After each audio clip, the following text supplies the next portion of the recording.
place. Best friends set me down in the salon chair. Shampoo press get you out. Hey, y'all. Y'all already know what time it is.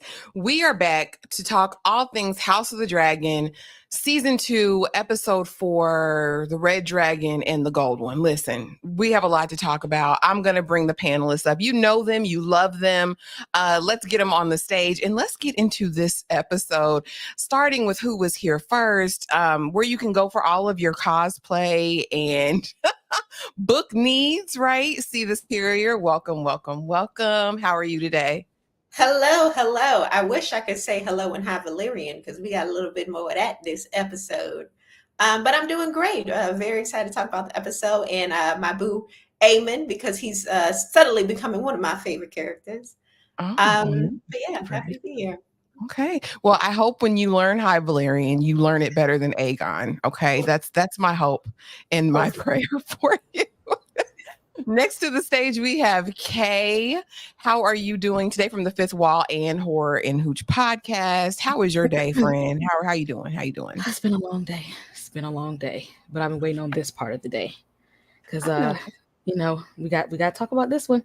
I got some of what I wanted and some of what I didn't expect. Okay. And you can't be mad at that. We can't be mad at that. And last but certainly not least, we have Dom from Screen Static Studios. Welcome, Dom.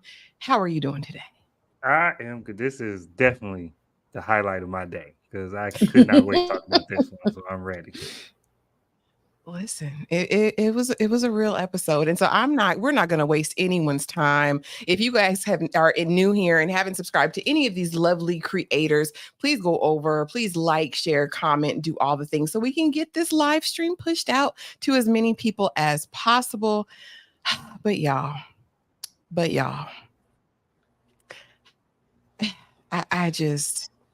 I feel a kind of way. I do.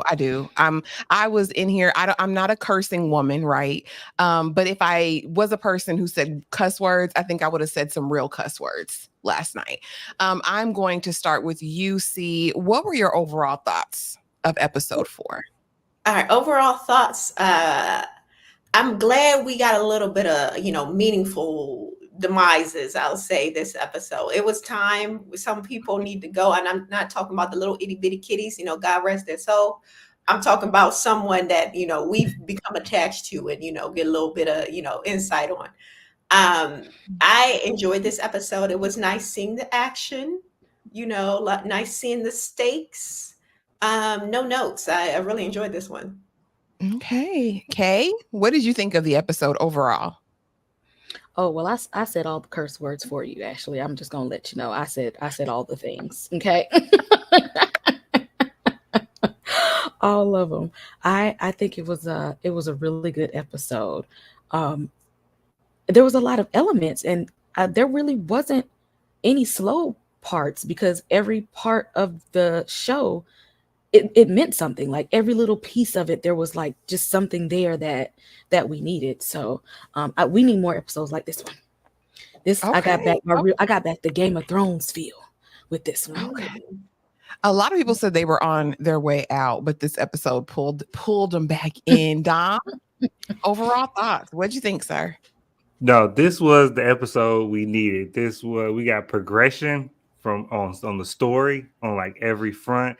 And we got Dragonfire, and the war has started. So on every level, this episode did what it needed to do. So I'm glad. Said it needed done what needed to be done. And y'all, again, the first part was slow for me, but it wasn't.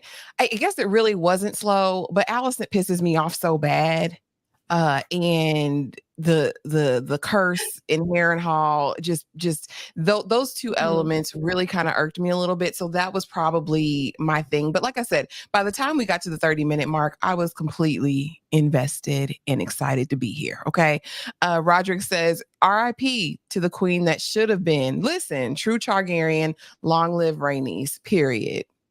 The queen that never was, that should have been. Hey, Kibi, welcome. Hey, Joanne. Hey, friend, welcome.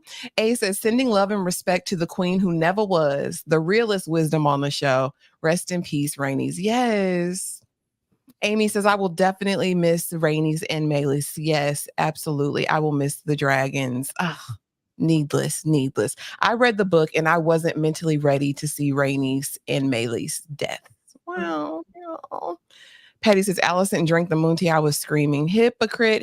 I mean, we're gonna get right into it because why not? We got time, and that's what we're here for, right? Let's see. But let's start here, right? Damon's waking up, or not really waking up, but it's still in the dream. And again, we're seeing young Rhaenyra, and this time they have an exchange, okay? And in this exchange, she's speaking high Valyrian. She says, "Listen, Damon, you made me." And now you want to take me out. Now you want to destroy me. Are you mad because your brother loved me more than he loved you? Next thing I know, he done pulled out the blade, head off shoulders, head still talking on the ground. Dom, did we need the talking head? What do you think about Daemon and Harrenhal? What are your thoughts? This look, Damon needs some melatonin. He needs something that's gonna give him a more peaceful sleep. I don't know, but this castle is getting to him. But I think that this is a really good portion for Damon because it's causing him to confront his like conflicting emotions. Because I think he genuinely is loyal. I think to his core, Damon is a loyal person, and I think he genuinely has affection for Rhaenyra, but he just still sees her like in the dream. He still sees her as something to protect, like a little girl that he has to like watch over, and he has to like reconcile those feelings with the fact that he thinks that he's the one for the position. Like I think he respects the position she's in, but he just thinks he's the one that's supposed to have that position. So I think his time in Harrenhal is going to make him confront those emotions, and he's going to end up on either on Team Rhaenyra or as her biggest op. It's going to be one of the two.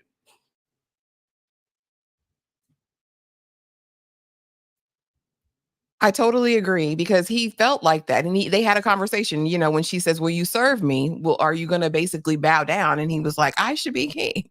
I'm the better option." So he definitely has to contend with that emotions, and being in the cursed castle is not helping, but we're going to get to that. Kay, is the curse of Harrenhal getting to Daemon? And what did you think of his vision, his dream interaction with a young Rhaenyra? Oh, it's definitely getting to him. It is definitely getting to him. And I'm trying to pay close attention to the things because I think it's foreshadowing.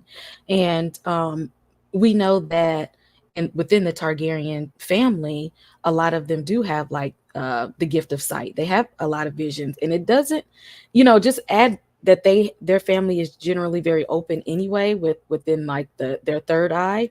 Stack that on top of Harrenhal, stack that on top of he just met a witch. I don't see good happening for Daemon in the future. It's not looking too good unless he changes unless he like has the moment where he has a change of heart. But if he stays on the path that he's on now, it's not going to end well. Listen, I don't think you're wrong. C, what did you think of Daemon still in the castle, still dreaming, still visioning? A couple things. I wonder if this elixir that the witch gave him and this whole curse of the castle, is it really so much the castle, or is it really just it expediting his lunacy? Because the Targaryens, they have like a history of being a little crazy, right? And I wonder if this is just bringing out what's already naturally there, right? And as far as, I don't feel like Daemon's that loyal. I feel like he's loyal to himself. He in there masquerading as the king, talking about call me your highness or your grace or whatever. He always doing something shiesty behind the scenes. So I don't know how loyal he is. And the fact that he always bringing out that killer move with the slicing off the head, because that's what he did to homeboy in season 1, where he was talking smack about Rhaenyra. So yeah, it just makes me wonder if these visions are going to continue once he leaves this place, and if it's just like making him get faster into that crazy loony bin of the Targaryen curse. Yeah, I'm kind of inclined to think that these are visions, right, of what's to come in one way or another, and depending on how he interprets it, it can help him dictate his next step. But I'm never gonna forget what the witch, the crow, whoever she is, and we'll get to her. I'm like, is she a three-eyed raven? Like, who is this lady? Is she a warg? Like, whatever. But she told him the first night, listen, this place is going to unalive you, Damon. That's what's gonna happen.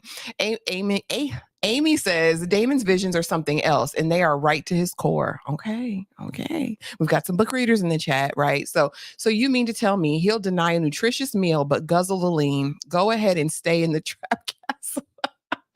That's what I said. I said, is he really going to sit up here and drink this drink that this witch gave him?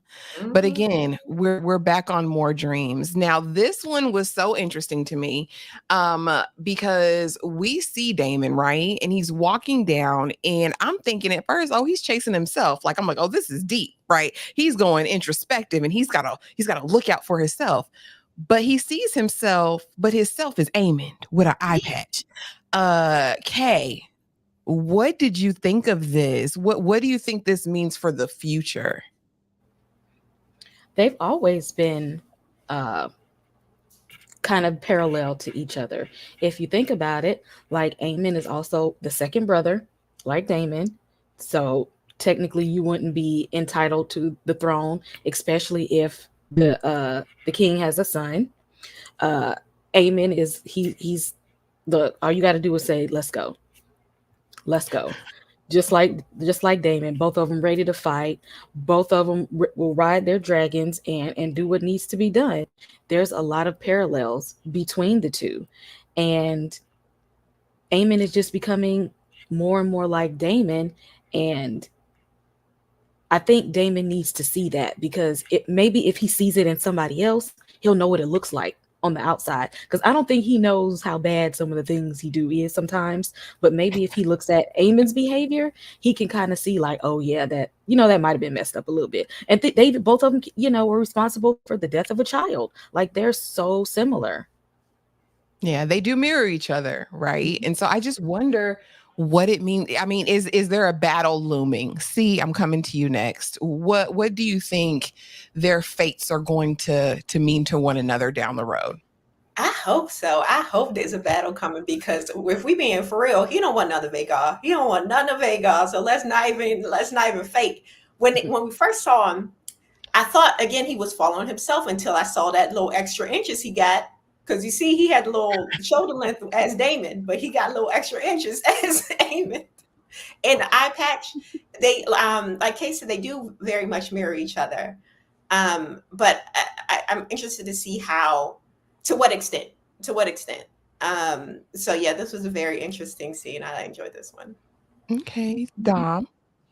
No, this was a crazy scene because when he turned around, I was like, because I think not only do they mirror each other, but I think I think Aemon is on his road to like literally become Damon, in the sense like I think they're going to meet, and because Aemon's already leaving the castle, leaving King's Landing, and he's already in the fight now.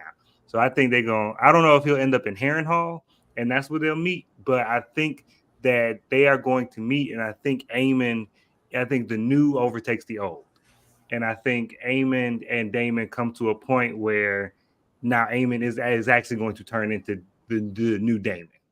That's what I think that vision is, because like you said earlier, and like people said in the chat, the Targaryens definitely have the gift of sight in their lineage, and Damon had the first part of this vision in the throne room with the Iron Throne, which made me think of Dany's vision in the early part of Game of Thrones when she was in the throne room with the Iron Throne, and then it started snowing, and he was like, "Oh snap!" Especially like book readers had it immediately, but it took everybody else a little bit to recognize what the snow meant. And so I think that this is one of those type of premonitions where it's telling him what's about to happen, and it's going to come a little bit later. Okay. I mean, I'm here for it. I like both of these characters. I can't front. For whatever reason, they make me happy. Now back to King's Landing. Yeah. And now you're pregnant. Your husband just left this earth a couple weeks ago, and you're already preggers. That was my interpretation, right? We trying to unalive something that's already in there. Some people were saying, this. I think Joanne shared with me. Another creator was like, she took the Plan BT, whatever she did, but whatever this moon tea was, she drank it. Everybody knows your secret, sis. Like you're sloppy, you're messy, you're a woman of ill repute. I have nothing good for you, and your baby daddy is out here chopping off heads. See, since these are your people, this is your person, I'm starting with you. Go ahead, tell us. I'm trying to figure out what was it that she was supposed to do. Of course, she gonna take that moon tea. I would too. No, nobody trying to be pregnant with this man, baby. Sorry, you just a munch. You just here for my enjoyment. I'm not trying to bear your children, sir. And yeah, she got it in a couple weeks after her husband died. But we got to keep in mind, he was a walking corpse for many a years. She didn't really want to sleep with that man. That was something she was forced into. The girl was groomed. So good for her for getting her a nice little young thing to knock her back out when she needed. Good for her. I'm trying to figure out what she did wrong. Not a damn thing. I'm telling you. Close your legs. Close your legs, because it wasn't just 2 weeks they've been smashing. She was well smashing before her husband took his little dirt nap. But keep in mind, she's smashing as an adult, as a grown woman. Rhaenyra was smashing as a child on the sneak. So let's keep it real. Allison was smashing too as a child. I mean, she was married, but close your legs, Allison. Close your legs. Close your legs. He's not a married man, but close your legs to married men. That's what I feel like I want to say. Kay. Because isn't Kristen, because of the Kingsguard or whatever, he ain't supposed to be having nobody anyway. He ain't supposed to even be doing all this. And now, if Allison is right for doing what she's doing, so we gonna make Lori right too for messing with Shane after Rick was like dead for 2 weeks in a coma and he then moved on. I said, okay, Lori, your husband ain't even cold in the grave yet. We just already hopped on the next one. And already hopped on the next guy. And she knows she keep that tea on deck because her sons are reckless and went and had some for herself. And I'm glad Laris came in and seen it. We gonna get to that interaction. We definitely gonna get to that. Dom, what say you about Queen Allison? Look, I said it the first time they showed them coupling, I was like, Allison bet not get pregnant. Allison bet not. And she had to take the moon tea. I mean, that's the same tea that she gave the little servant girl that the Aegon had assaulted. So it's definitely the moon tea. It's definitely the Plan tea. And yeah, the Maester know too. The Maester know, and I'm sure Laris know, and it's gonna get out because it ain't no secrets in the Red Keep. So there's too many rats. It's definitely a whole bunch of rats. Now you can kill all the rat catchers. So that part I feel like it's gonna come out later. That's gonna come out so long from now we're gonna forget about it, and then we'll be like, oh yeah, you was out here popping it. But as she should. City girls up.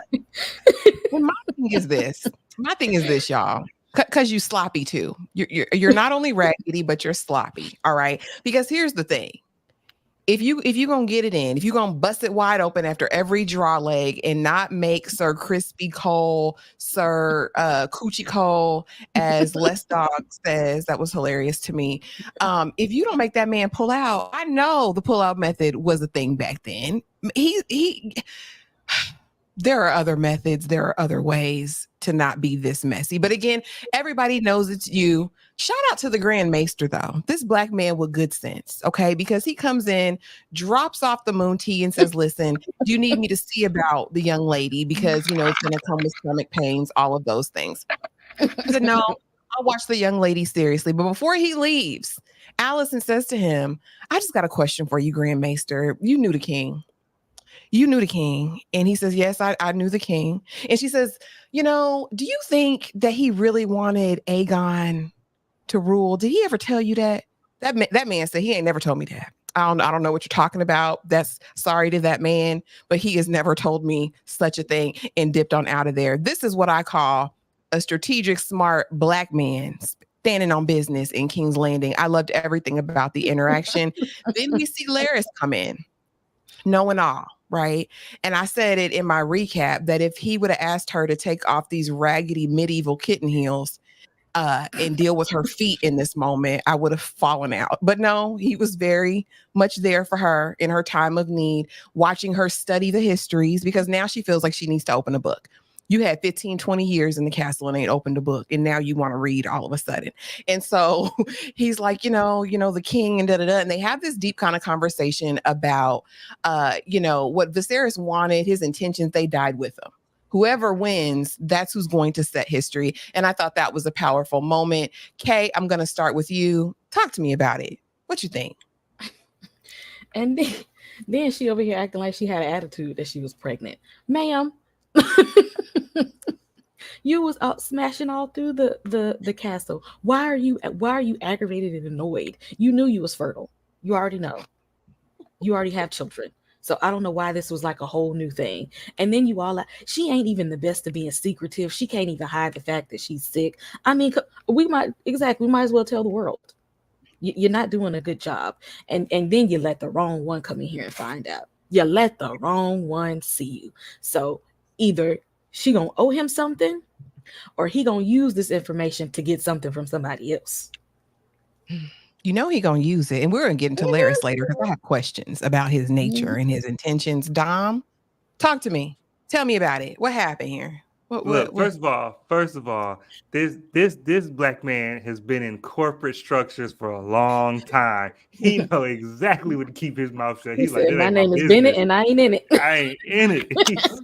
He said, it's white folks' business. This ain't got nothing to do with me. It's white folks' business. And he got the hell up out of here. And somebody said in the comments, he said, I got a health insurance to think about. I need this 401k got to stay in strong. I'm not in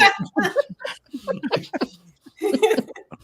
But Alicent and Larys, I think that I know we're gonna talk about Larys in a minute. I think he's gonna use this later when to get Alicent, all her power is gonna be gone later on when we deal with Criston Cole and Aegon. I feel like this gonna be his Uno reverse card.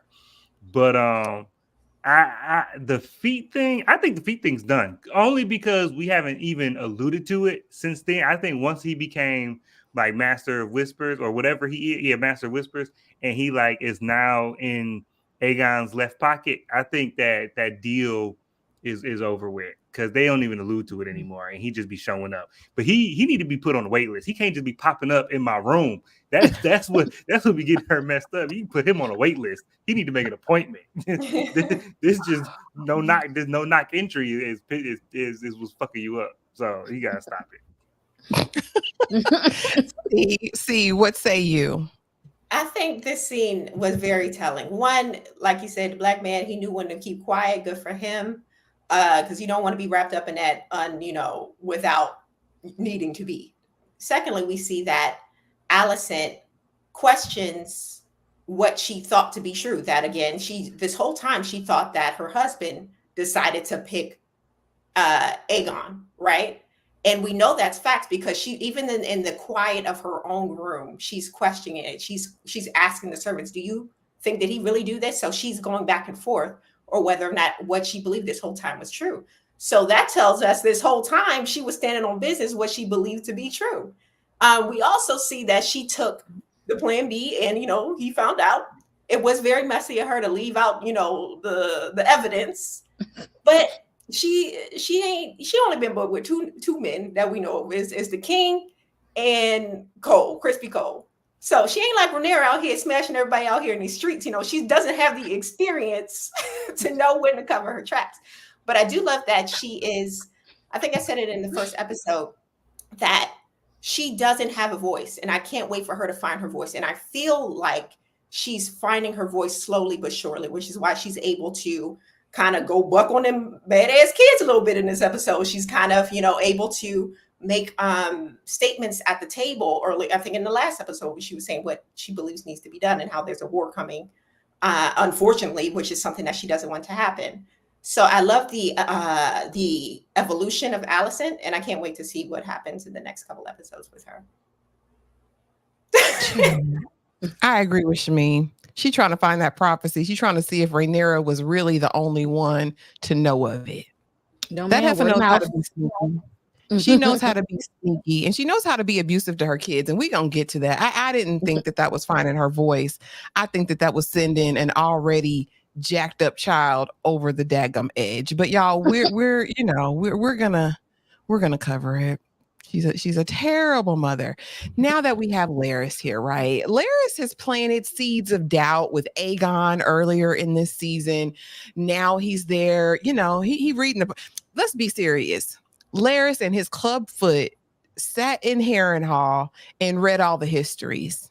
Larys know the prophecy. Larys knows it all, okay? He's sitting there talking to Alicent about something he already knows, right? And my question to you guys is, what is Larys's angle, right? Is he more Littlefinger or is he more the Spider? And if you remember, Littlefinger was all about self-promotion. Littlefinger was never nothing and he wanted to become somebody. He wanted to be a contender. While the Spider, with all of his issues, right, he really wanted, I think, the best for the realm.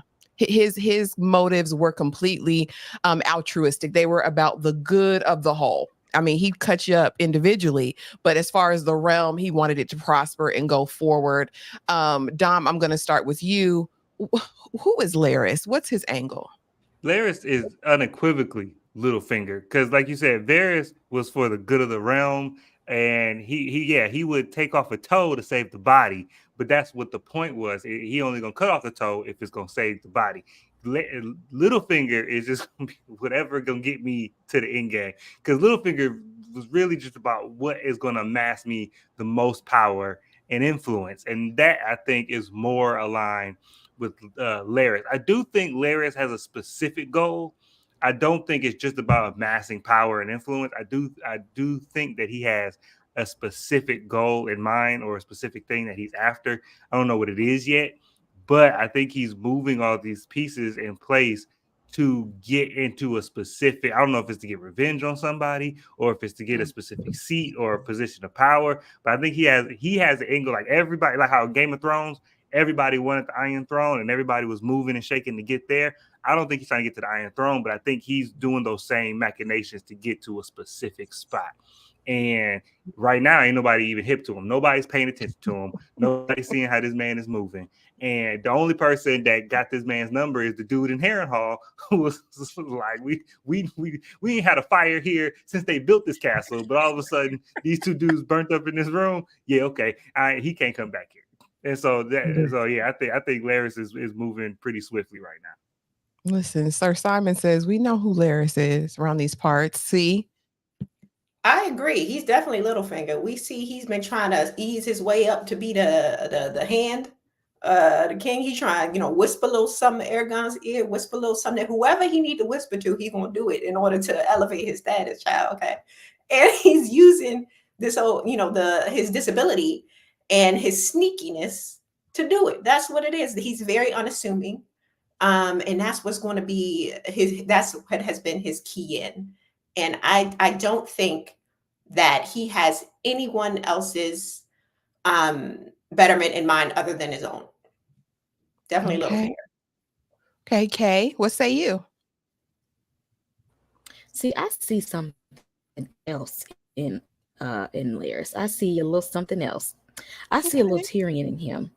Because if you think about it, in this so-called Game of Thrones, Tyrion wasn't seen to be useless because he, what did they call him in Game of Thrones? The imp, because he was an imp.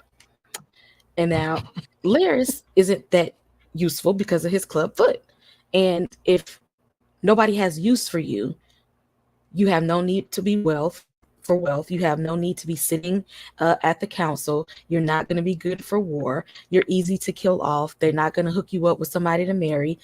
But now, if you can take what you are good at, which is lying, being sneaky, whispering, throwing shade,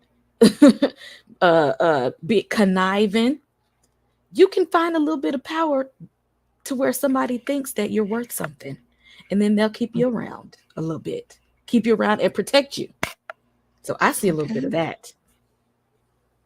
Okay, let's go back to the comments, honey. Amy says, what Alicent said to Aegon is probably why he went off in such a way. Listen, that's what I think.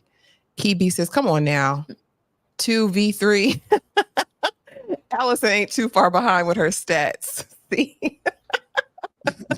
Laris is about Laris. Laris is too hard. It's so hard for me to read. I feel like Laris could be schemed his way to the throne by now. He's seeing the side he chose may be the wrong one. Now, this Shmi, you might be onto something here because I wouldn't run it by Laris to switch allegiances. He doesn't seem like he's completely down for the current situation. And we know he was trying to cozy up to Aegon, which is why he planted the seed about Aemond wanting to rule with Alicent. So, I mean, you know, we'll see. We'll definitely get to that. Kibi says Laris is a mess starter and is. Roderick says Laris wants to be hand. He's going to do whatever is necessary to reach that status. Okay. Laris will Just like play with Tyrion. whoever he needs to get what he wants. Yeah. I mean, Tyrion just wanted to be chose. Like he want to be useful. He want to seem like he's useful. Because what use do they have with him walking around that club foot? Yeah, because what did Tyrion say? I drink and I know things. That's all I'm good for. That's all I drink and I know things. And he did. He did. He was a drinker. And he watched everybody. Okay, so now we have Sir Crispy Cole, Gwaine, and Aemond, right? Between he and Aemond, honestly, and I know I've heard people say different things, but the method they took to isolate Dragonstone, I thought was genius, right? Let's not go directly to Harrenhal. Let's go to Rook's Rest.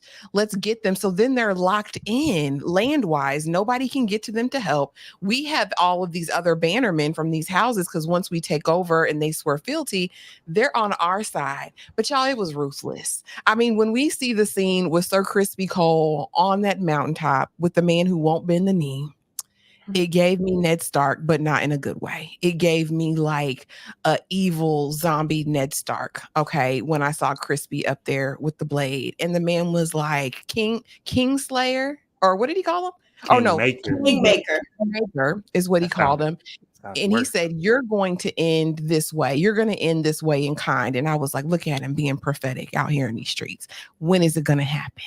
And I was hoping today, right? I hoped that at least his eyebrows would be singed off at some point in this episode. But alas, that didn't happen. But Gwaine is like, you're suicidal, right? Because you got us in these situations. The dragons are coming out. We've been doing all of our dirt in at the night, right? Because we didn't want to deal with the dragons. All the while, Criston Cole knows the plan. He knows the plan that he and Aemond done concocted. And like I said, I don't like Sir Crispy Cole, but as a strategist between he and Aemond, I mean, that's who you want. That's who you want collecting people for your army. Dom, I'm going to start with you because you're just so excited, it seems. About it. Talk to me about it. No, this was one of my favorite parts because you're right. The strategy was good. Aemond and Krispy Kreme are good strategists, but I don't think their problem was how ruthless they are, because it's war. You're supposed to be ruthless. I think that their problem was that neither one of them have any experience. And so the plan, because all they do is move chess pieces on the board. They don't actually get out here in the weeds. And so they don't have a whole bunch of combat experience, like real war experience. And so the plan was good, but they need somebody who's been out here before, who understands actual dragon combat, who understands the cost of loss of life. Because the plan was good, but had Aegon not showed up, Rhaenys might have took out Vhagar. Rhaenys was putting up a good old fight, and they just think that because we got the biggest dragon, that means we're gonna win. And you don't understand that combat is about who can utilize their tools the best. And a smaller dragon can get into these nooks and crannies and scratch you up. And Rhaenys was putting up a fight. And had they understood that, had they had somebody there or listened to somebody who had an understanding of this and understand that, we might win, but we're going to lose. We tripled our force to get here, but then you cut it in half because she didn't burn half of it. Like, we gotta count our losses and do a cost loss benefit. And that's what I think that they were missing, is they was like, oh yeah, it's a good plan and sounds good, let's do it. and they just rushed in without considering all the other variables. But yeah, I like this because I love Eamon. And I love Eamon, and I love how he's able to adapt and how he that man can see an opportunity and he will seize it. He is not scared to be like, oh, okay, the board is moving. Let me adjust and make this the best outcome for me. And Christian Cole's time is coming, but he had to get taken down a peg today. That's what the end of this episode was. It was him getting taken down a peg. And I want to see him lose everything before he loses his head. I need him to really come to reality and realize that you are not who you think you are. And then we can lose his head. That's what I need for him. Preach on it. Preach on it. Kibi says, I'm wondering if the scorched man that Cole tried to help up was Allison's brother. Now, correct me if I'm wrong. I went back and I watched it, and I felt like Allison's brother took the castle after. I thought I heard him. I could be wrong, though. I'm not sure, but I know the scorched man wasn't Allison's brother because I don't think he had a helmet on when he was fighting. And the dude that Krispy Kreme touched was like fully armored. He was like a foot soldier. And I think he was just grabbing the first foot soldier he saw, and it just happened to be an ashy man. Oh, okay. Well, we'll definitely see. We'll definitely see. Kay? Oh yeah, I think Sir Gawain got out of there. But let me tell you, Sir Gawain is petty, okay, and shady.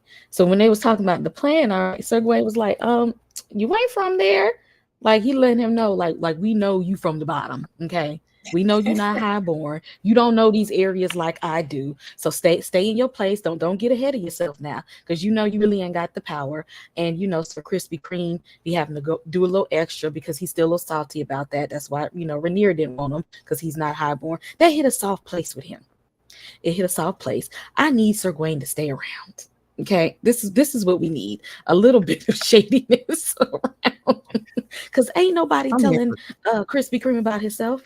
Somebody needs to tell him about himself on a regular basis. I agree. See, what are your thoughts on the strategy on Aemond, Sir Criston Cole, Gawain? What'd you think of that? Gawain is the Nene Leakes of the show. He's on control and hit you where it hurt every time. And I love that for him. Like, I really like him as a character so far. But we got to give Christian Cole his props where it's due. He was coming through with these battle strategies. He's winning, land and getting folks on their side. So good for him.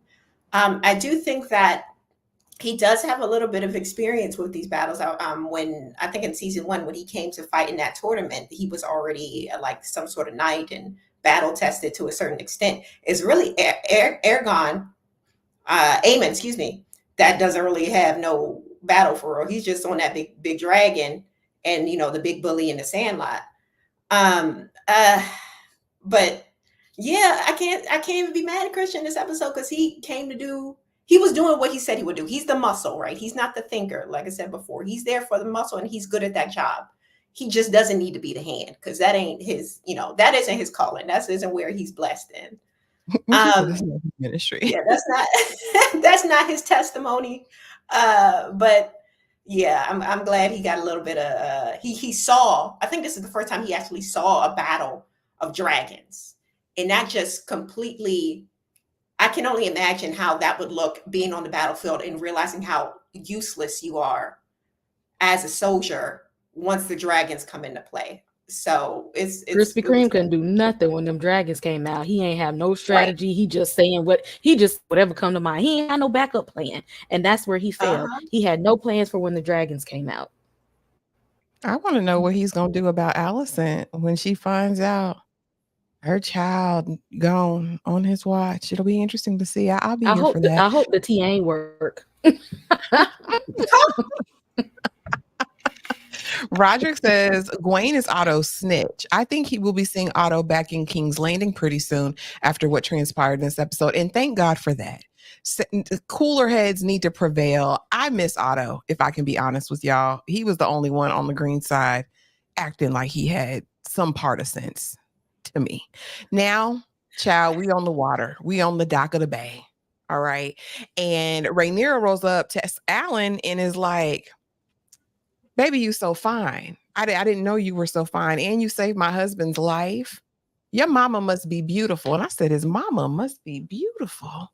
And it was a look of pain, anguish, and surprise in her face. Corliss rolls up like, why you asking all these questions? Why you asking all these questions? Right. That's not your business. We later discover that Alan, honey, it is Papa was a Rolling Stone, okay? And Alan is his child.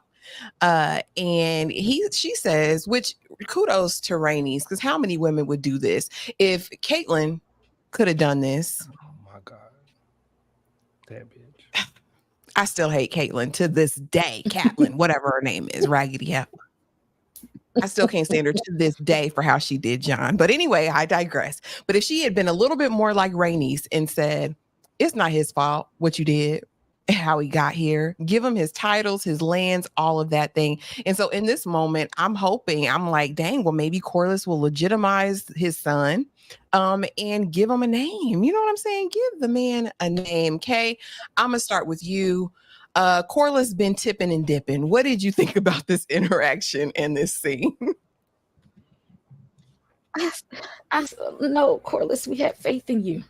We had faith in you. You're the only one out here that actually really love your wife. Don't nobody else love them. None of them. Nobody here loves. Why, Corliss? You let me down. You let me down. Because if it's him, who else is out there? Huh? What else we got that you ain't tell that's behind Rainey's back? What else you been doing? Well, he be on them boats all the time. Every time you turn around, he be like, I'm going out to sea. I bet you are.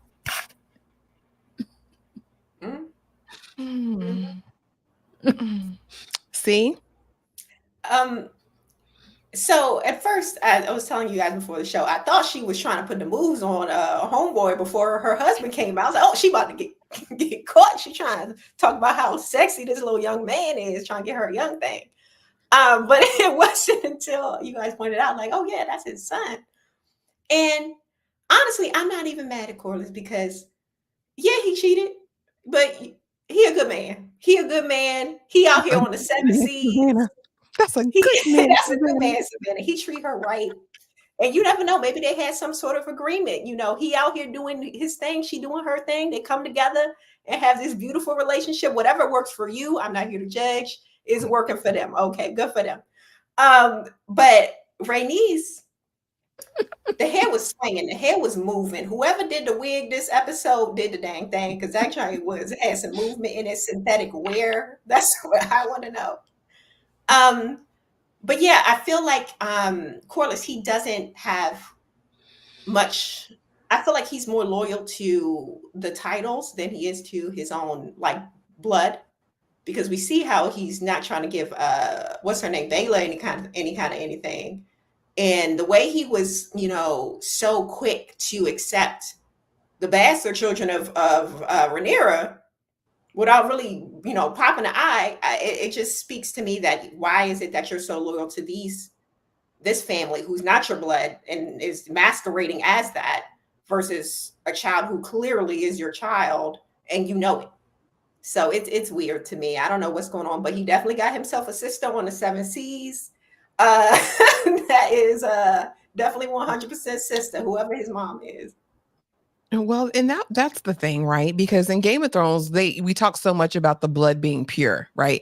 That was the key for the witch, what she needed. That was the key for all of the lines. But when we hear the Sea Snake earlier this season, he's talking about how the name is more important than the blood. He like, F all that, right? They got our name. They're going to carry the name on. I'm not as concerned with the blood, which is why I don't think he's going to be legitimizing Alan. But we shall see. Dom, yeah, tipping and dipping. How you feel? What? Look, when you on the high seas, they be look. This ain't nowadays where you get on a plane or get on a boat. You gone for a week and you come back. When he gone for months. He gone for sometimes years. And look, that man, that's a grown man. That's a grown man. So that was 20 years ago. That was 20-something years ago. And we ain't heard about no other bastards. That was 20 years ago. And look, Rainey said, I'm gonna stand beside him. I'm gonna stand beside him. And so y'all let that happy couple be happy. And that was the last time they saw each other. So y'all let this happy couple be happy. I think that they will. I think now that Rhaenys is dead, and the last thing she said to him was get his man what he has earned, and she's dead now. So any perceived disrespect to her is not in play now. I think that they're gonna let this man grow his hair out, and we're gonna see them that white fade he gonna have, and then he will be because you're right, he wants the name and he wants the Valerian name, but he also wants an heir that knows what the hell they doing. Like his problem not giving the heir to these younger kids is because they've never been on the sea.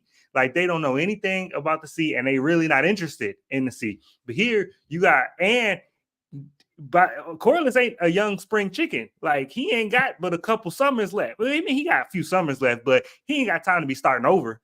And so you got a man who is seaworthy. He know his boat, and he's a humble, honorable man because he saved them. He ain't looking for no payback. He's trying to do his job. I'm just trying to clock in, collect this 401k. The black men in this episode are securing the 401k. They doing their job and they going home. They clock in, do their job, go home. And so he's an honorable man. I think that I think Corlys would be dumb not to legitimize this man. Now, I think he's gonna legitimize this man and name him heir, and then that brother gonna mess it up. That brother gonna mess it up because he looked like a brother that messed some stuff up. That's what he looked like. He always looking to get a handout or something. So I think that's what's gonna happen. That brother gonna mess something up. Or he's going to be unalived. That was my thought. I'm like, he legitimizes him because I'm like, that's a strong young man. He looks virile. You know what I'm saying? He would have some kids. Like, the name wouldn't have to end with him. But listen, and anybody with a promising future in Game of Thrones is oof. Yeah. Heavenly Game says Corlys got in different area codes and does. And clearly. Somebody earlier, okay, books, gers, and purrs. Hey, he probably has a sea wife at every dock. Wild. I mean, hey, that's a Navy man for you, right? Well, what happens at sea comes back as a bastard. But hey, we gonna what can you do? The tides always come back in. Kiwi 23 says, "Yeah, I got to see how he responds to his wife's death and possibly accepting sons." We'll see. Corlys both of them. So here's the thing: the brother I hear is a dragon rider, but he doesn't have the hair. So I don't know. Are they both from him? I mean, because word on the street is Corlys was with Rhaenys since she's 16 years old. And Rhaenys isn't a spring chicken herself. So they've been getting together longer than these boys are alive. So if he messed around and got the lady pregnant twice, like, come now. At least it's the same woman. Yeah, definitely. But Rhaenyra's kids don't have the hair either, and they can still ride dragons. That's true. Because they're half Targaryen. Well, I guess they're half Valerian, so the same principle apply, right? Because the Valerians can ride dragons too. Corlys sailed the 7 voyagers. He got biddies north, south, east, and west. Oh my goodness. Yeah, there's no male heir. Maybe he'll ride a dragon. I know his brother does. I know the brother with the locks is a dragon rider, apparently. That we'll find out later on. All right, y'all. Let's get into this next one. I hate Rhaenyra's small council. I hate everything about them. They are raggedy. They hate women. I don't know why they're there. Fire them all. Rhaenys is trying to keep the peace because, they ain't listening to Jason Baela. She didn't came back and like, look, they're building their forces. We need to take action. Well, Baela, why didn't you burn them up when you had the chance? Because my queen told me not to. And how about you get on a dragon and you ride it and show me what you would do? You hear me?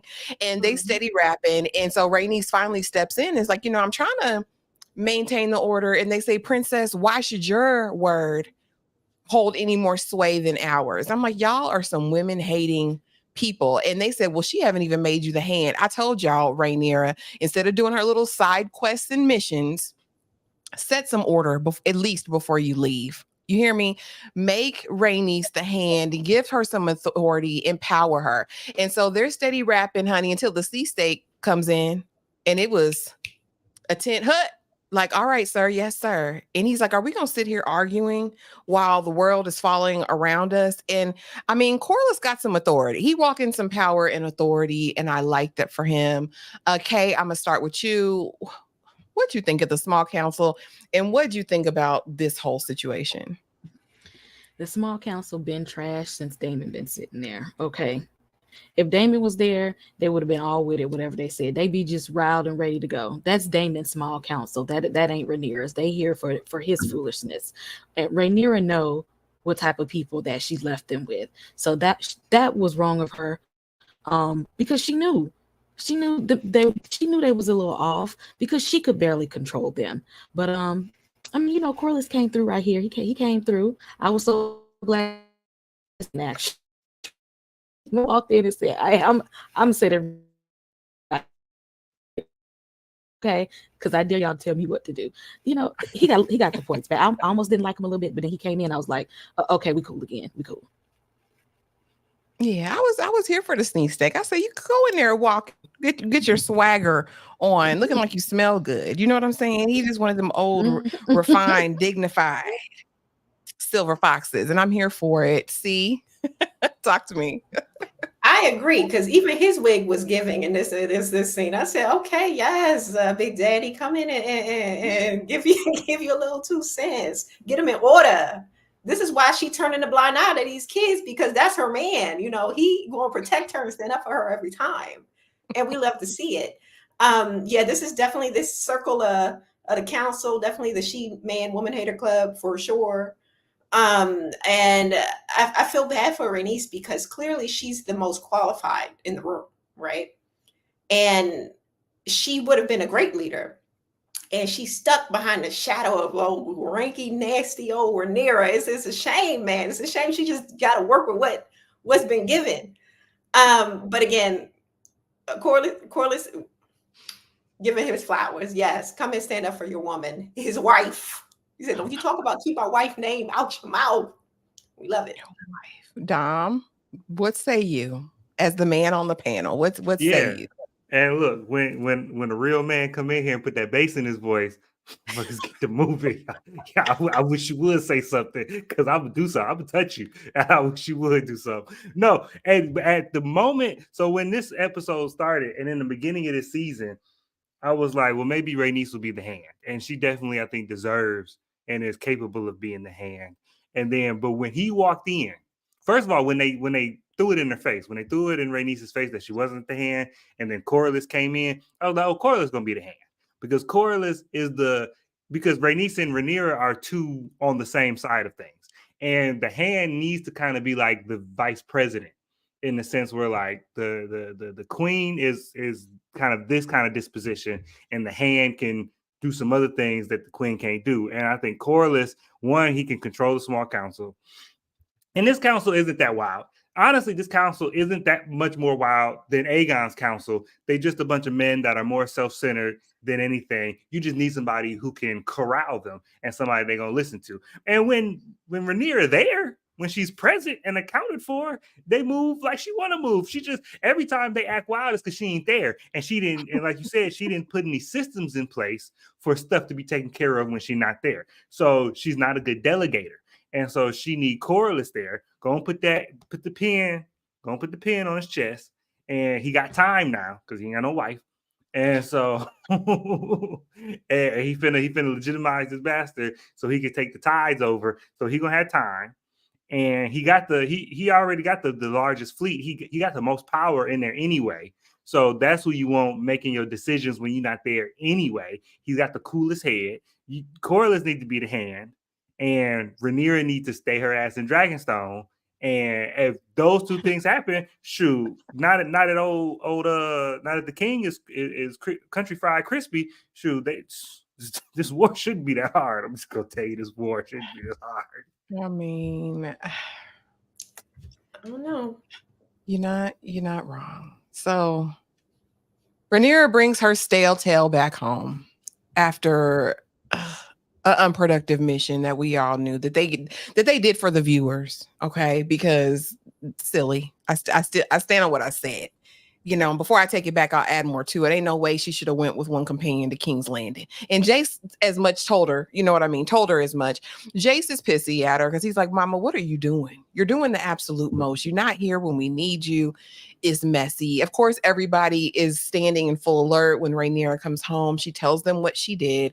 And they're basically breaking it down. Like, listen, Queen Rhaenyra, it's going down. And I said, if this heifer don't send a dragon, I'm going to fight Rhaenyra, because stand all the way up. It's like, it's time. All right, it's time.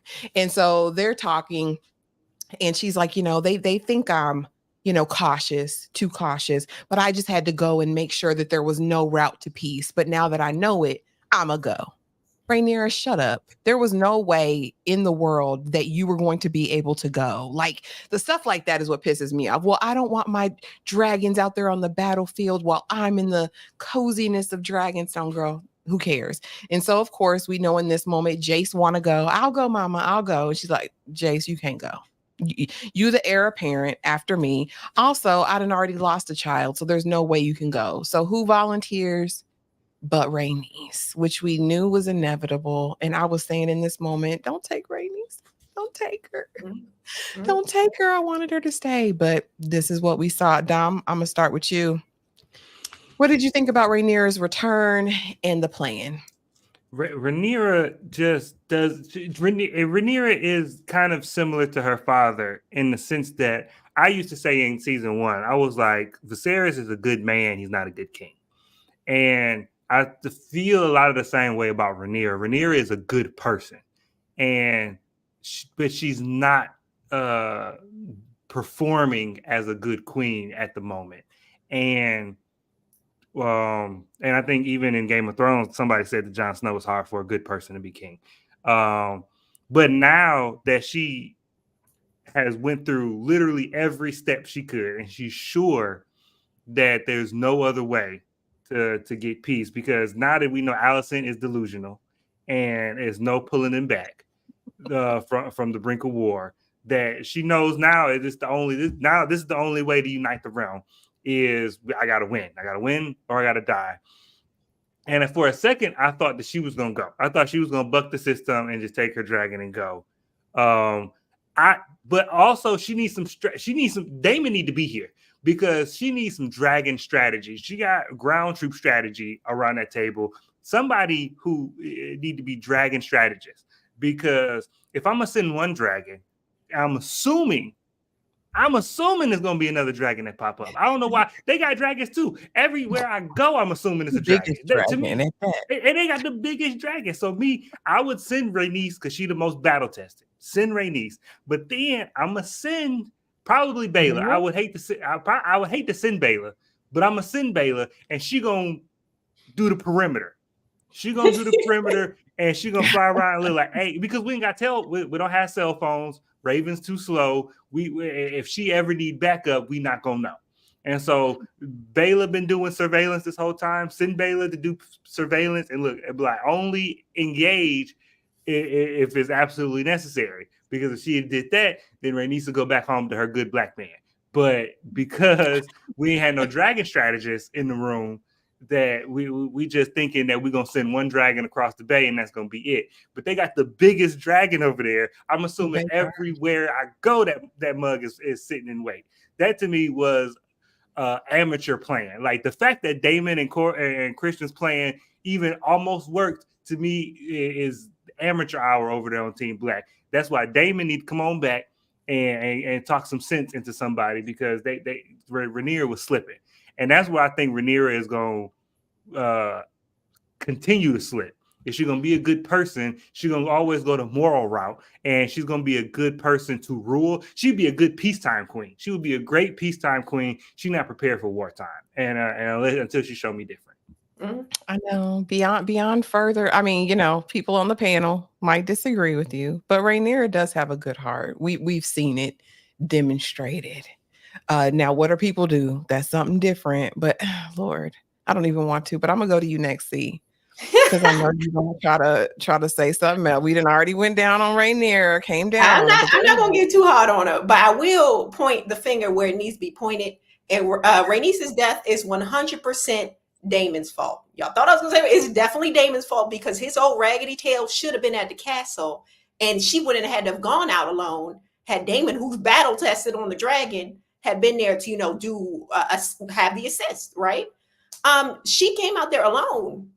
And what did they think was going to happen? So it's 100% Damon's fault, and by way of Rhaenyra, because she should have had that man home from beginning. She know damn well it's just Rhaenys there who really know how to ride a dragon, and all these amateur hours around sitting around. No, what's going on here? And the fact that she thought she was about to be 007 top spy last episode, going where she don't need to go. And the only reason she survived is plot armor, because really she should have been gone. But the difference between her and Aegon is about this slim, because Aegon done went on the battlefield where he shouldn't have went. Rhaenyra done went across enemy lines where she shouldn't have went. And the only reason she got home safe, plot armor. And I'm glad she finally shared the prophecy with her son, because how long he was about to hold on to it? Like, why is it top secret like this with your own child? Especially given the fact that we see, had your father not been so top secret with it, we wouldn't even be here today, right? So I'm glad that she, looped someone in on this little top secret prophecy. So then at least it could be passed on, and it won't be so much confusion, hopefully, if this were to happen again. Yeah, I was watching a content creator earlier today, of course, going back to Game of Thrones and talking about Stannis' daughter. And we know that she loved her books, and she read this, and she talked about the battle between the half brother and half sister Aegon and Rhaenyra and what resulted in that. And I thought that was a great little piece, not piece, but really the story. Now, Kay, Roderick says the Greens need Otto and the Blacks need Daemon to balance that lopsided parameters going on in both councils. What say you? And what do you think of Rhaenyra coming on home finally? And the plan? That was a dummy mission. She went on a whole dummy mission to find out Alice really ain't worth a damn. You knew she wasn't worth a damn when she slept with your daddy and stayed there and then let her son take your throne. So she went all this way just to confirm that Alicent was a dumbass. At that point, you should have said, we're clear to burn it all down. Now y'all are short y'all's biggest dragon. Melee's is their biggest dragon, and then now you're gonna have with Syrax and Caraxes, they're gonna have to double team Vhagar to do a little something. You should have said, Daemon said in the beginning, he said, let's get all of the dragons. Come on. That's what he right said. over there before they pay attention. Let's go ahead and burn it down. This is the time we should be thinking about burning it down. There's no peace in this. There's no saving it. Alicent is choosing to be willfully ignorant to the fact that she got it wrong. Burn them all. Yeah, because what's the point of reading the book now, Heifer? It's too late. It's too late. It's too late to read now. What does it matter what it said? Like she said. But anyway, while all this is going on at Dragonstone, Melee or Mysaria, right? White Worm is lurking. I just want to know real quick. We won't stay here a long time, but see, what's up with her? Can she be trusted? Is she really for Rhaenyra? What you think? I like her. If I feel like she's as loyal as can be expected, right? She's going to, if you're loyal to her, I feel like she would be loyal to you. And so far, Rhaenyra has shown her that her loyalties at this moment are, aligned with her. So I don't feel like she would go, behind backs like that unless she has to. She's going to do what needs to be done if it needs to be done. But right now, I feel like she can be trusted. Okay, Dom, what say you? Yeah, I think she's loyal up until but I think she's loyal up until it puts her life in danger. Like she ain't putting her life on the line for nobody, but she's gonna be loyal up until it gets real dangerous. I think she's just been paying attention to all the other black men in the show. She's been paying attention to all these black men who stay in their lane and cash that check and secure the 401k. So she's like, look, y'all didn't ask me no questions. I'm not providing no answers. I'm going to speak when spoken to, and I'm going to clock in, clock out, and go home. That's all I think she's doing. We just had to keep her there in the background so we don't forget that she here. But, she'll come into play later on. I'll be honest, I just didn't like her lurking. I mean, if you the master of whispers, come on to the table, come on to the small council table, like sit down. Don't lurk around. See, when you start lurking around corners, whispering on the side, like that's what the part that makes me nervous. Kay, what say you? I mean, if she there, go ahead and tell Rainier what they talking about on the streets. Give her the tea. She need to know what's going on so they can go ahead and hop on these dragons. If this is what your job is, go ahead and whisper, hey, they talk shit about you in these streets. Okay, it ain't looking good, so you might want to make some moves. Let's go have that conversation. But I think that's Rhaenyra's fault because everybody in the castle don't know what to do. They don't know what their job is. They don't know what their hours are. I don't know if I'm on schedule, if I'm on call. I don't know. I don't know nothing.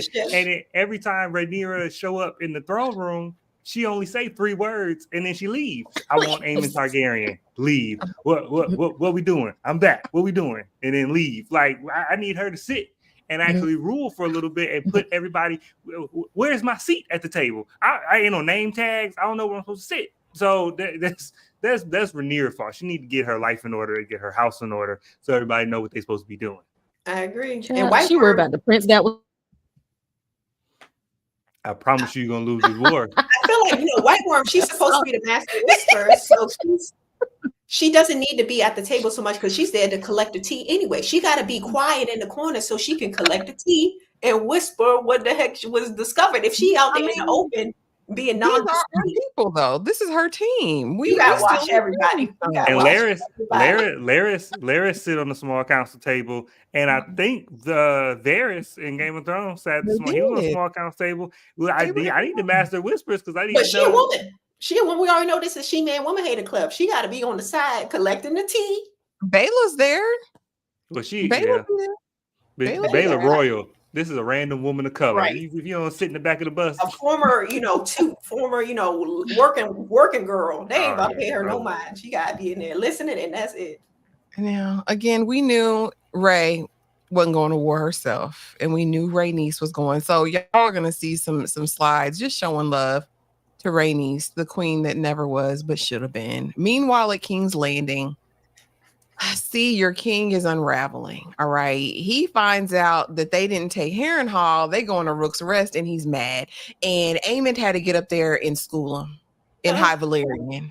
When I tell you it was like a PhD candidate talking to a kindergartner in High Valyrian, the way Aemond owned him in that room, the small council didn't speak Valyrian, just the two of them apparently. And the way that they was looking, like that sounds really, really bad. Aemon's like, this is the plan. This is a better plan. All right. He explains everything thoroughly about why they're doing it the way that they're doing it. And Aegon says, I don't care. I don't like it. Bust out the Valyrian. And he's like, okay, what you gonna do, King? They're all waiting for you, King. Are you ready, King? And finally, Aegon is just like, I quit. I can't. See, talk to me about your people and tell me, what did you think of this small council meeting, Aemond and Aegon's exchange, honey? I was like, Aegon didn't pay no attention. Like, he knows 2 words of High Valyrian. Like, what the heck? I got to add this disclosure every episode because I am strictly here for Alicent and Aemond and Team Green. Because Aegon, this man is a mess. He don't even speak High Valyrian. He hit him with the "we make war." Like, sir, what were you doing when everyone else was learning High Valyrian in the family? Where were you? He's being low Valyrian. Right, exactly. But I'm here for Aemond kind of like throwing his weight around a little bit. He said, you gonna respect me, right? I'm telling you, like I said last episode, villain origin story. He is no longer here for anybody. He about to embarrass you where you need to be embarrassed. And honestly, he is more qualified than the king to be the king. If we being honest with it so far, he's showing that he is, it should have been him. That's what it's showing. I mean, shoulda, woulda, coulda been, shoulda, woulda, coulda. Yeah, he went down bad in that scene. Okay, how'd you feel about this interaction? It tickled me. It's not Aegon's fault because they didn't train him to be a king. but had planned to push Aegon as the king. Anyway, that's why he wanted Alan to have a son in the place. He wanted that to be king, but because Viserys already chose Rhaenyra, she got all the training. Rhaenyra was the cupbearer onto the small council and stuff like that. She sat around the table. She's got to know these people before. Aegon was in the streets. Okay, he was out here in the streets, making all little illegitimate children and stuff, drinking and all. So he making friends with guards and all this kind of stuff. He's out of place there, just like Sir Krispy Kreme is out of place being the hand. You got you got these fools out of place trying to do something they are not qualified to do.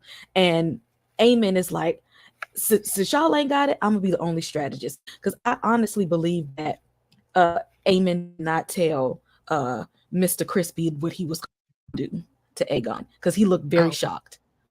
Oh yeah, Sir Crispy didn't know that part. He didn't know. And I don't even know if Aemon knew in the moment.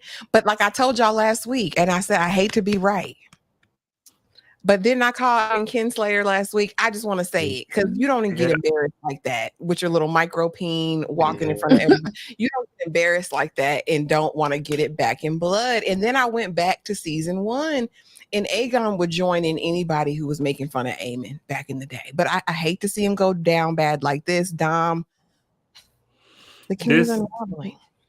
Yeah, well, because the king's not a king, and y'all didn't make him a king. Y'all put a crown on him and told him and patted him on his head and told him to be a good little boy. This man, first of all, this scene was amazing because High Valyrian has got to be the best fictional language ever. And the way it was rolling off his tongue, to me, that was better and smoother than anybody in Game of Thrones. Definitely better than Dany's High Valyrian. This was the best High Valyrian I've heard, and it was pissing me off. I was like, you ain't gonna talk to me like that. Who are you talking to like this? Aemon is just, I think everybody's getting fed up with Aegon because they thought that he was going to be a puppet king. They thought that he was just going to sit there and they were going to be able to run the country through him. And now he's a person who has ideas and has opinion and is trying to be king, but he doesn't have the tools, and ain't nobody really trying to help him. And he also ain't really trying to listen to nobody. But they're really not trying to help him. Otto and Alicent not really trying to help him be king. They're just trying to force him to do what they want to do. They're trying to feed him, but not teach him how to fish. They're just trying to give him fish. And so it's ticking him off. And this is all just both of these boys are a product of horrible parenting. They have a horrible mother. Alicent is right under Cersei as worst Game of Thrones mother. Like and Aemon too, because up until today, up until this episode, Aemon has been ridiculed. Aemon has been talked about. Aemon lost an eye. Like, all the kids was teasing Aemon back in the day. Not just his brother. Everybody was on the hate Aemon train. The fact that he had his glow. Now he got his cool little eye and his cool eye patch, and he a big man now. Now he gotta get his get back. He got ain't peeping none of this. He ain't trying to mitigate none of this, and it's gonna get worse. Because I don't think Aegon's dead, so it's gonna get worse.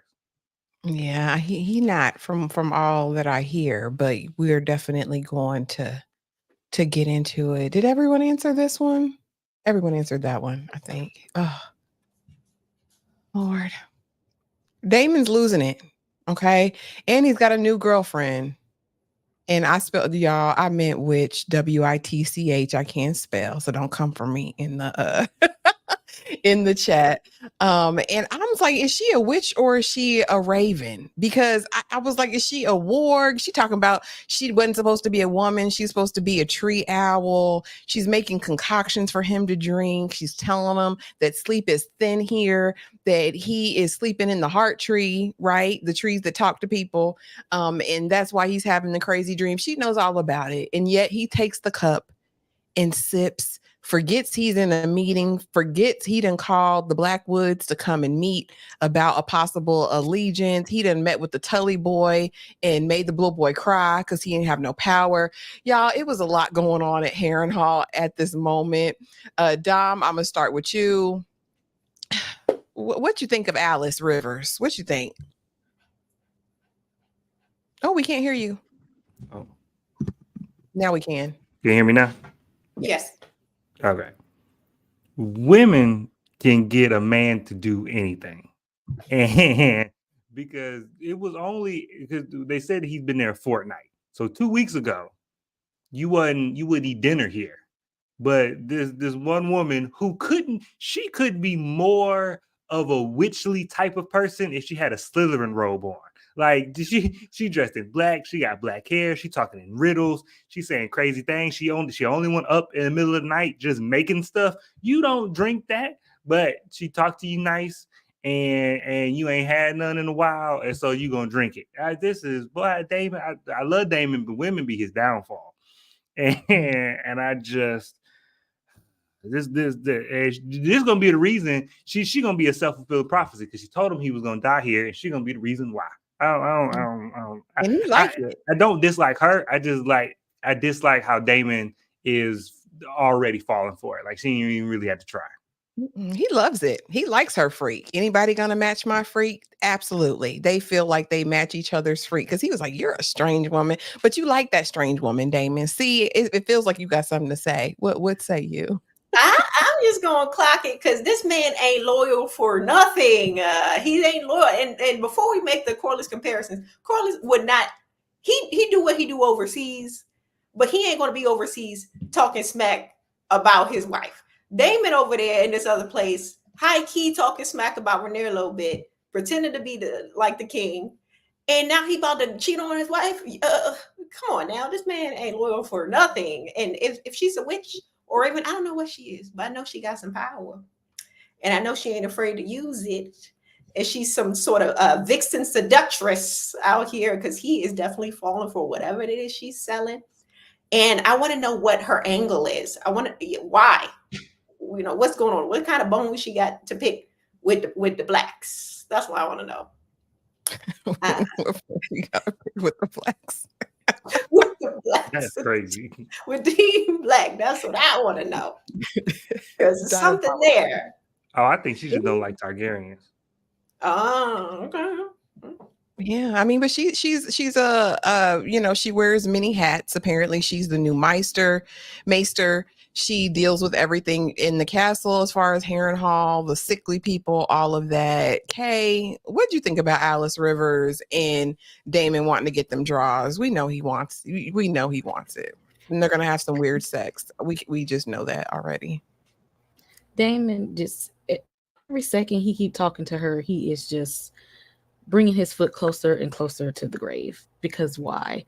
She like Don much giving you all the signs of a textbook witch, and he needs to get out of Harrenhal.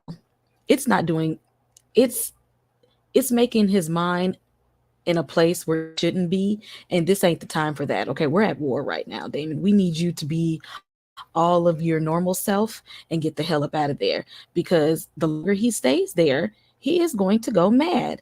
And everybody is always going to say, that's those Targaryens again, losing their mind, going mad. You need to get the hell up out of there and stop. Amen. Immediately. And so y'all, again, the queen that never was, that should have been. And she's going to battle. And like I said, this is a stan account for Rhaenys at this point because it's time for war.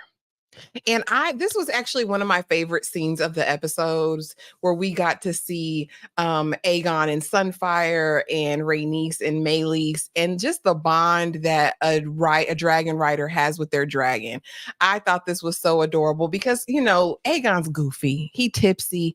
He done spilled the flagon, broke it, you know what I mean? And still he gets into his dragon's presence, and Sunfire loving all on him, and he's loving on Sunfire. And Meleys like, baby, we about to go to war again. We done been here before. What did y'all think of this moment? I'm gonna start with UK.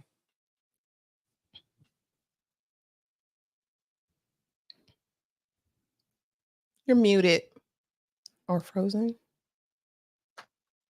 We'll come back to Kay. C. I thought it was nice that we did get to see the bond between the dragons and the riders. I love if we can go back to that last slide where Rhaenys on the dragon, killing them, looking great. Got her, her sternum on. She ready to roll. With her black fit, love to see it. But yeah, her bond with her dragon was so special. And this would make me feel a little bad. I ain't gonna lie. I felt a little bad. And Aegon, him and his dragon, they got a little connection too. That's his friend, his buddy. They, grew up together, if you will. So yeah, it's time to go to battle though. So yeah, you gotta strap up. Kay, are you back? No, Dom. What did you think about this scene with their dragons preparing for war?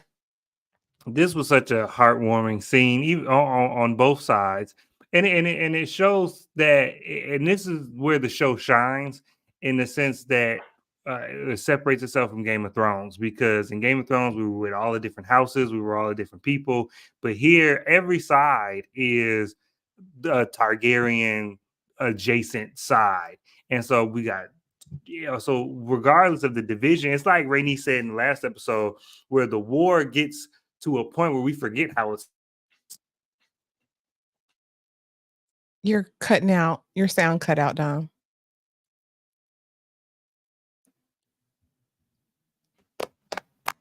There we go. Oh, can you hear me now? Yes. Okay, cool. But we all having technical difficulties today. But it's heartwarming. We got real people on both sides, and this was just heartwarming. And then because both of these people were casualties as well too, and so it was full circle, and we showed the cost of war on both sides. And so I thought this scene was one of the best in the episode. I totally agree. And Kay will hopefully be right back, y'all. I think they're having storms and stuff down there too. So ciao. Aegon's riding in. Aemond is like, this daggum idiot is here. Rhaenys is like, you right on time, bruh. You are right on time. I mean, she does a little bit of damage before he rolls up and engages with his little mini Dracarys. She busts through the flames, and I'm like, Meleys, listen, the dragons, the dragons who are battle worn know what to do. Like, they need to have a good rider, but just like Vhagar is going to act on their own, I think at this point, Meleys knows what's up and knows how Rhaenys wants to operate. Aegon, even though he and Sunfire have this love affair, Sunfire ain't built for this life. Sunfire, poor stink is how I felt about that. And so they're into it. Aemond is like, not yet, Vhagar, just stay here low, hidden in the trees. And I was like, oh Lord, here we go. Y'all. Aemond finally gets in the air, and he is like, I see both of y'all.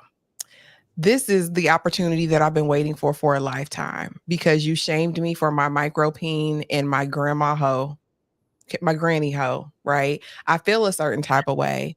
And so it's 2 for 1, Dracarys. And I'm like, and the look on Aegon's face was priceless, y'all. I couldn't get a good still shot of it, but he went from joy, like, my brother's here to save me, to like, and when we saw him fall out of the air on the ground, y'all, I was like, he went out bad. He went out real bad. But outside of that, at this point, I thought Rhaenys was going to leave.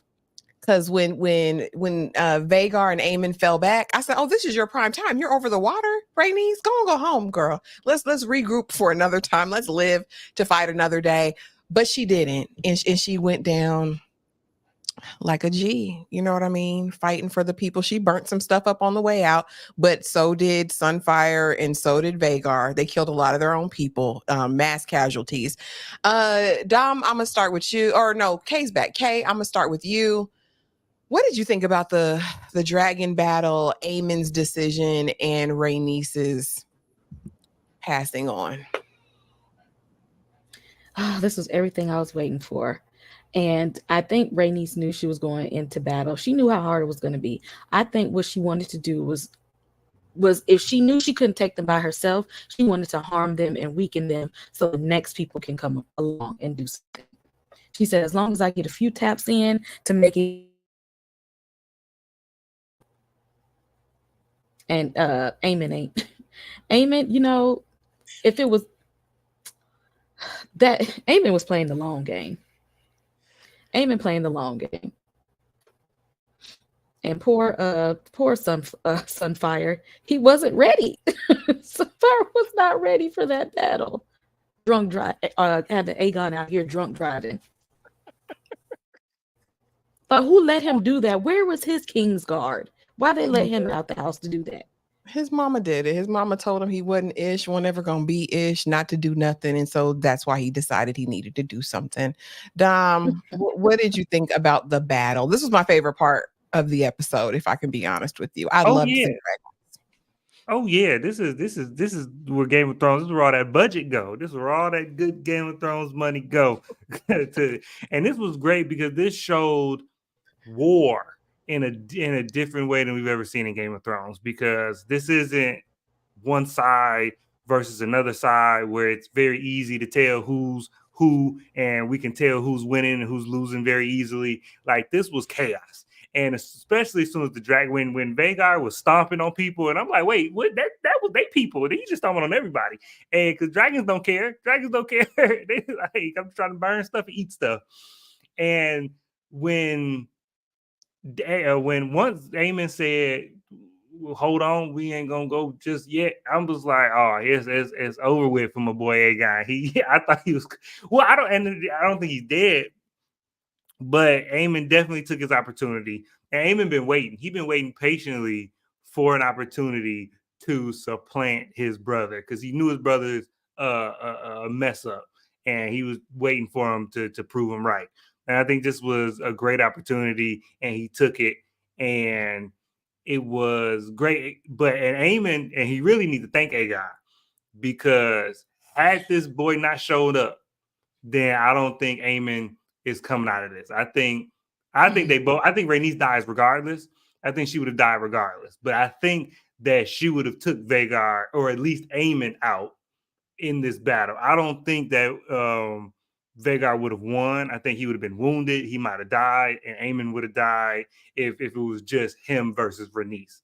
But Aegon showed up, messed some stuff up, and now the Team Black lost the queen as far as chess pieces go, and Team Green is just real hurt. See, okay, a couple of things. I don't think Rhaenys really wanted to be there. I think she was there out of duty, and because if she didn't go, who would, right? Because we kind of see that even in season 1, she was kind of Team Green, kind of Team Black. She was kind of towing the line for quite some time. And I feel like she still feels that way. But now that she's made the decision to be Team Black, she's going to see it through.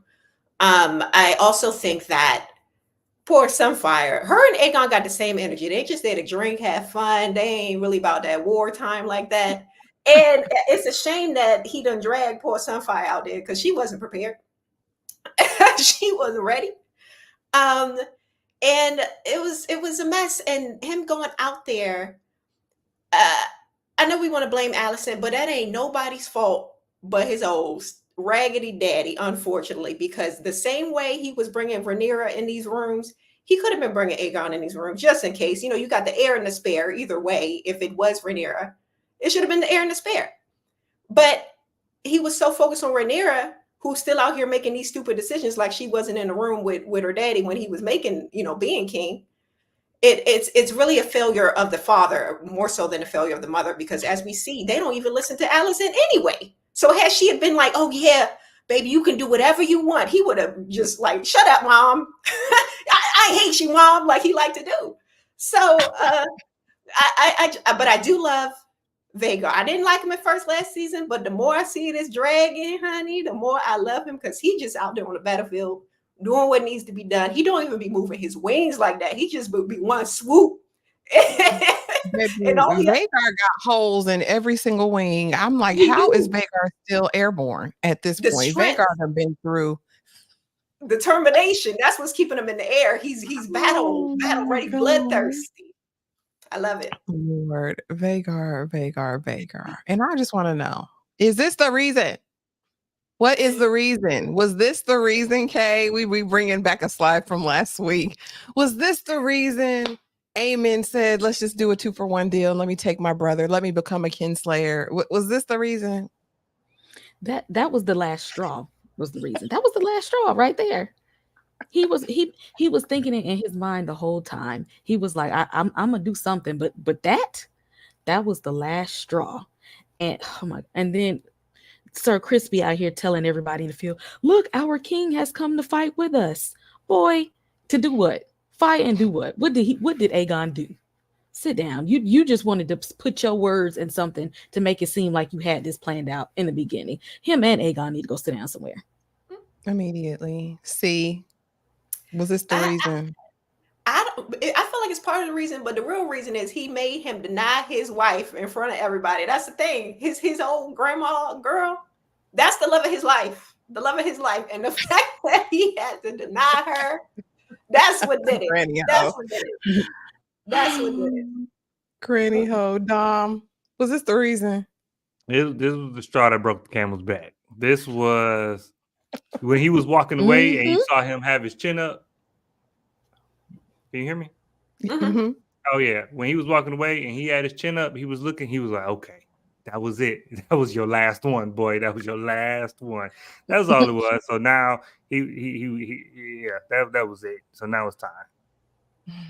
And now he's Aemond Kinslayer. Now, we talked about this a little bit before when we had the Battle of the Erics, right? And how Kinslayer is one of the worst titles outside of Kingslayer, like Jaime Lannister was. Kinslayer is about equal to that. When you take out your own people, it's terrible. How do you guys think that Aemond is going to fare now that he may be not even a Kinslayer, right? Because in the next scene, we'll just go there, right? Well, we'll go back to burn up Crispy. I wanted to see him burnt up. We'll go down to here because he's with the blade, right? He sees where Aegon went down. He went to find him in the forest with his longsword and looked like he was about to just go on and finish the job. But Aegon is probably still living, y'all. Okay. What do you think? Is Aemond a kinslayer?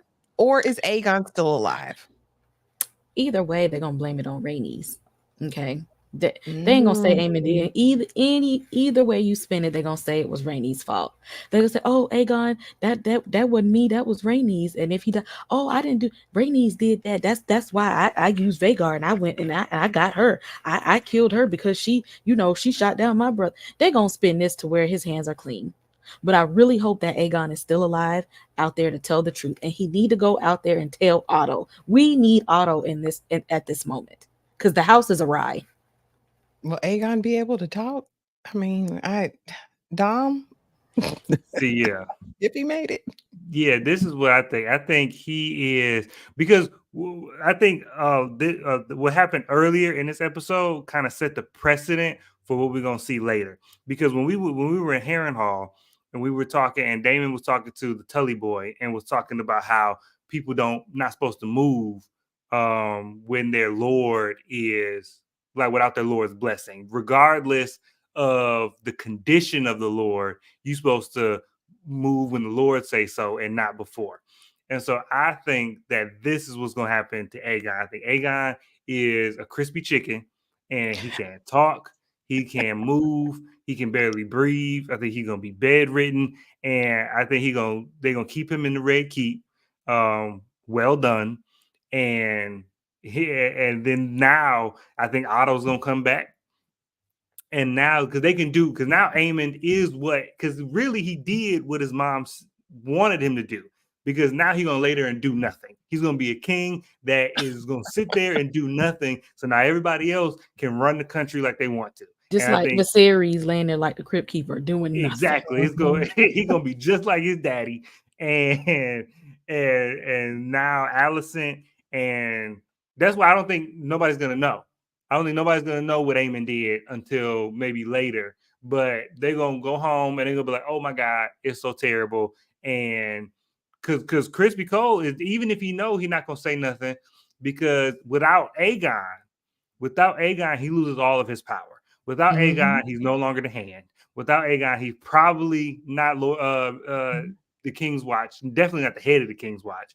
And so he's just going to use this opportunity to get close to Alicent and secure his own position.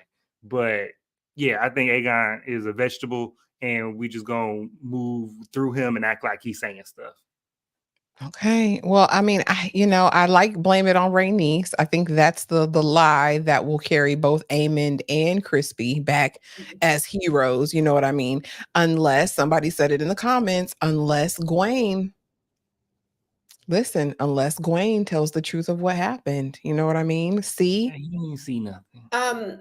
I wonder, when we see Aemond at the foot of his brother, right, after he's already been burned up, I wonder, was he there to finish the job?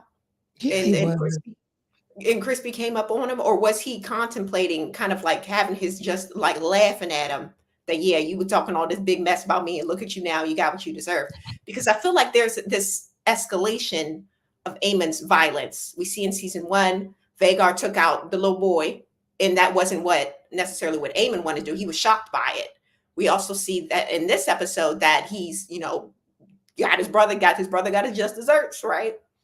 So I wonder if Crispy had not have shown up, would have taken it there or not. I'm not sure.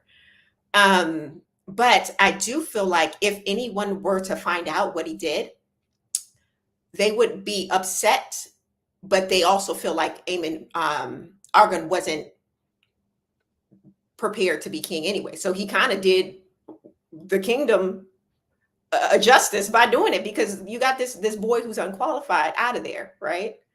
So I wonder if he is deemed unfit to be king because of his possible, if he's incapacitated, will it go to Aemon? Like I want to see what happens.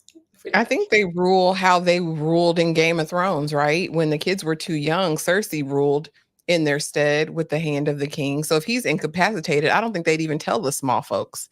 I don't know. You know what I mean? I think they would rule in his stead with him still being like the figurehead. And I agree with the comment section. He was definitely going to finish the job with that long sword. It was up and it was stuck. Well, see, I think when Christian was walking up behind him, I think he was already putting it in his sheath. Like he wasn't taking it out. I think he was already putting it back.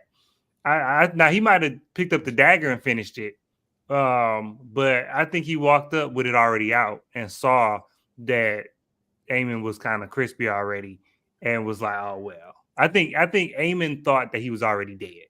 That's what I think. I'm not saying he wasn't there to kill him. I'm just saying he thought he was already dead and he was putting the sword up. That's what I think. Was that Aegon's dagger? So he was just there to just be like, yeah, I got what's yours. I don't know. It's interesting. Yeah, he had on Aegon the Conqueror's armor. Remember, he had pulled it out because he felt like he was going to be whatever. So the dagger, the armor that's now burnt to him, apparently is the thing. Now, this pissed me off, y'all. I can be honest. I at least wanted his eyebrows singed, half of his hair, like hair on the left side gone. I knew we weren't going to get to see Sir Crispy Cole out of there completely, but I wanted him hurt more than he was, y'all. I just had to say that. I mean, I just pretty far that. Yeah. Y'all, next week, episode 5. What is next? I'm gonna start with you, C. What are you trying to see in episode 5? What are your thoughts? I know it's going to be chaos in Team Green, because what are they going to do to kind of, spin this situation? The king incapacitated. It's been a mess. They lost a big player, right? So I want to see how they're going to spin it, right? And if they're going to bring back Otto, because clearly he needs to return. And I'm interested to see more of Daemon. Is he gonna just keep getting crazy and crazier? He gonna when he finally get the coup from the witch, is it just gonna take him over the edge? Is he gonna be extra crazy after getting it? But yeah, that's what I want to see in the next couple episodes. Okay, Dom, what do you want to see next? Next, I think usually when they have a big episode, when they have a really big episode, the next one is kind of slow because we got to pick up the pieces, and not slow, but just more. It's like more dialogue heavy, and so I think it's going to be an episode of the ramifications of what just happened on both sides, and so we're going to see some mourning for Rhaenys. We might see like a bodiless funeral or a vigil or something like that. And then we'll see King's Landing in chaos. I think, King's Landing, not the Red Keep. We don't see the Red Keep in chaos because I think the episode is gonna open with them ushering that boy's body back into the Red Keep and Alicent freaking out because she done lost. What is this? Her third kid? How many kids has she lost just this season? Like she is losing them, and she running out of spares. And so, I know Aegon's not. Is Aegon her kid? That's just hard for me to keep. Aegon is her kid, but also Rhaenyra's brother. This family is ridiculous. But but I think they're gonna pick up the pieces and they're gonna decide how they're gonna move forward. Like as far as ruling in his stead. I think Otto shows up at the end. Otto walks in like I'm don't call it a comeback. That's what I think happens next episode. Okay, Kay. Any predictions for next week's episode? I mean, are we gonna send a raven to get Daemon, or somebody can fly? Can Baela fly out to go get her? Can we do something? We need to pull him out of Harrenhal. We need him and all his shining glory right now. He ain't got time. He over there going mad in Harrenhal, thinking he doing something. This is not the time. Okay, we've conquered it. You don't have to stay there. We got what we need. Somebody need to do something and let him, because I feel like if Daemon knows what happened to Rhaenys, not that he completely loved Rhaenys, but all he need is like an inch so he can take a mile. It's time to take the mile. It's vengeance time. It's time to burn down some stuff because we've been playing around. We've been playing around with these greens way too long. Let's go. What, Don? What's up? I didn't think about it. Oh, I just thought about it because the comments was talking about Corlys' son if he would come back, and I was thinking that when Otto come back, he'll come back with that phantom son we ain't never seen. Remember, Alicent got another son out there. Mm-hmm. That's right. With another dragon. So I think Darren might show up next episode. So that might be because we need somebody. So we do. And for me, y'all, I just listen. We had our dragon battle, but I just want to see Daemon again leave Harrenhal because you just go back to Dragonstone, meet with Rhaenyra, because at this point they have Rook's Rest. The Greens have Rook's Rest, right? And so, I mean, even though they suffered a lot of casualties, they have the majority. They have the army. And so I just need to know. I need Rhaenyra to, again, stand up. Okay. They're going to have to count this loss. I do want to see what happens with the sea snake and how he's going to grieve this situation. Mm-hmm. If he is going to be made hand of the king. But for me to stay on board with Rhaenyra, I'm going to need her to step it up like 10 paces. Like I need her to be about her business and strategize for this war because war is up on us. You know what I'm saying? Like, and I'm just over it. But y'all, we did it. We did it. That was episode 4 of House of the Dragon. We got like 60 some people in here at one point, consistently like 50 some people in the chat, which is amazing for a Monday night. Y'all know how I feel. Thank y'all so much for being here. We love you down real bad. And so I'm now going to give everyone the floor to talk about what you guys have going on your channels. And I am going to start with you, Kay. Let me see. How do I? Ciao. There we go. Well, hey. So, y'all see me. Y'all hear me. Horror people, sci-fi people, comic book people, come on over. I got reviews for new movies, such as I just did a quick review for A Quiet Place, Day One, The Watchers, Tarot, Godzilla -1, Imaginary, Abigail. We're talking, of course, House of the Dragon. let's see, The Boys. I've got some throwback movies, some underrated horror movies, some horror movies that you might have seen, some classic horror movie reviews and recommendations. So if you ever need anything to watch, you can't think of nothing to watch, I need you to hit that subscribe button right there. Hit that subscribe. And we need to see all of y'all back on Tuesday, because we are spinning the block and we are going over Interview with the Vampire season 1, episode by episode. So we need y'all to come back tomorrow. Period. Y'all go subscribe to Kay. She is so close to 1,000 subscribers. Yes. Please go support. Please like, comment, share, watch some videos, get her watch hours up there. Next, C. What you got going on, C? All right. So over on my channel, I do book reviews where we're currently reading You Shouldn't Have Come Here by Geneva Rose. Also, I too just released a short about the Quiet Place Day 1. So you can check out my review right there on my channel, See the Superior. If you are into character battles, you can join me on Instagram at See the Superior, because the weekend after this one, we're going into a character battle of Mario versus Shadow. And also, if you're going to be in the DMV area this coming weekend, check me out at BlurredCon. Pop up on me, say hi. Really friendly. Just say what's up. And I'll see you there. And please subscribe to my channel. Yes. C is trying to hit her 1,000 as well. So please go support for all of the shorts content over there. Dom with Screen Static Studios. What you got going on, Dom? Man, y'all come over. We talking about everything. I just started my retro review series of the Alien movies. So I'm doing all of the Alien movies leading up to the new one, Alien Romulus, that comes out in August. And so the first one's up, and they'll be dropping every Monday. Tomorrow is Tuesday, so we doing the Acolyte. So right after the Acolyte, I'll be dropping a video review of that. And also we're doing some theatrical reviews this week. Longlegs comes out. That Tyler Perry movie comes out. And so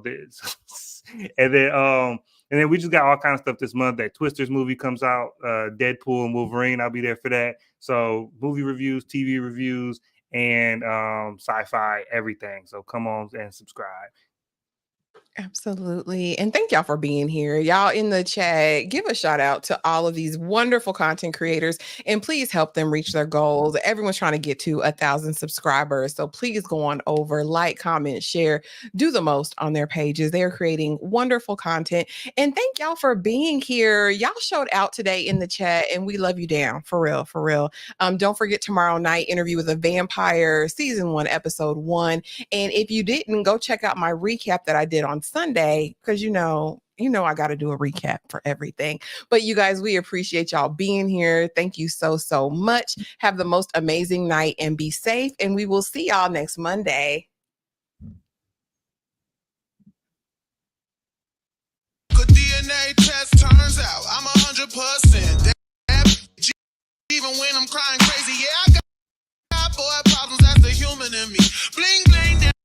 I solve them, that's the goddess in me. You put her at a bad, knock a middle. Help you with your cold real, just a little. You break a homie.